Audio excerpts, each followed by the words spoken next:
The snow leopard's home is high in the mountains of Central Asia.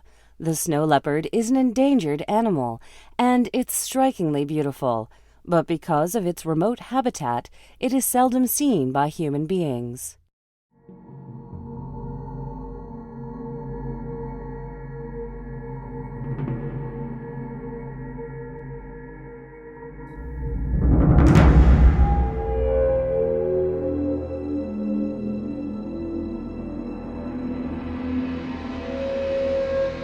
It was the hardest story I've ever done physically because of the altitude and the steepness of the mountains.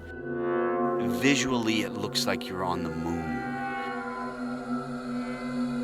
The cat's very shy and elusive. They can see for very long distances. We are constantly scanning with binoculars to try to see them, and I would be of the opinion that they're looking to see us.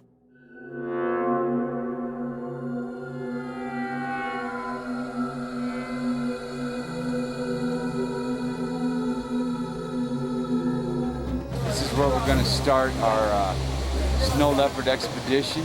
We'll be here a few days to acclimate to the altitudes at 12,000 feet.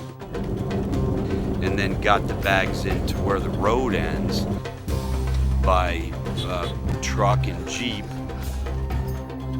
And then we had to load everything on horseback and walk in.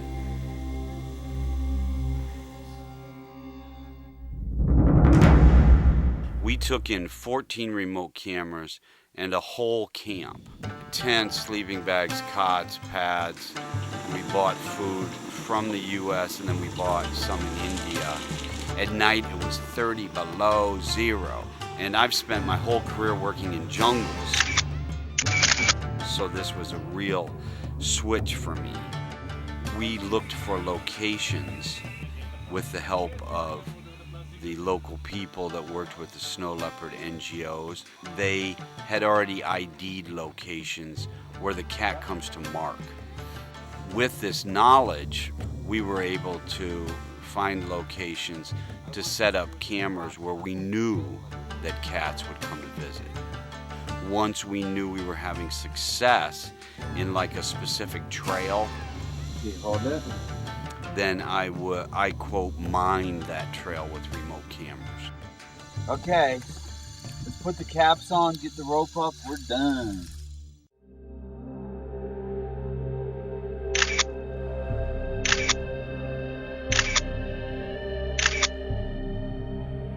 It's very interesting for people to realize that no matter where you're working with animals, if there's a trail in the jungle, that's where the cats will walk.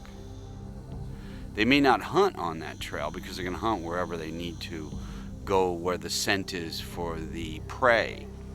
But they will walk on these trails and you will see areas that they'll mark.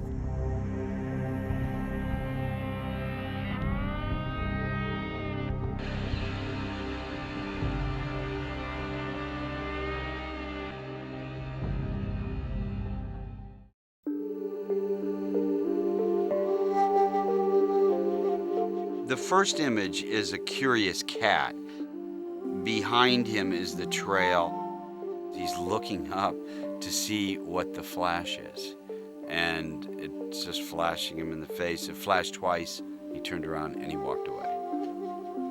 The next image is on a high ridge. This is a cat at a marking spot where they spray to really give their scent to that location.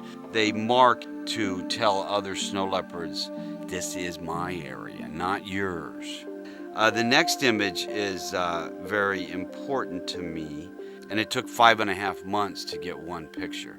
But I love this image with the mountains in the background and the closeness of the animal. It's very intimate to me. I feel like I can just reach out and stroke his fur, though he'd bite me, I'm sure. This is where the snow leopard lives. He does not roam the open areas except for following prey. He will sit in the rocks so he's camouflaged.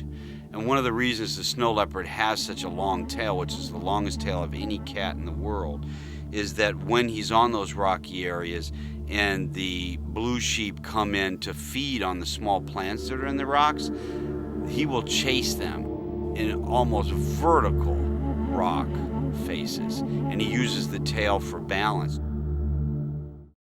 Efforts to save the snow leopard are now taking place in several countries. The key to those efforts is finding ways for humans, especially people who herd animals in the mountains, to live with the snow leopard. If these efforts are successful, the future of snow leopards in the wild will someday be more secure.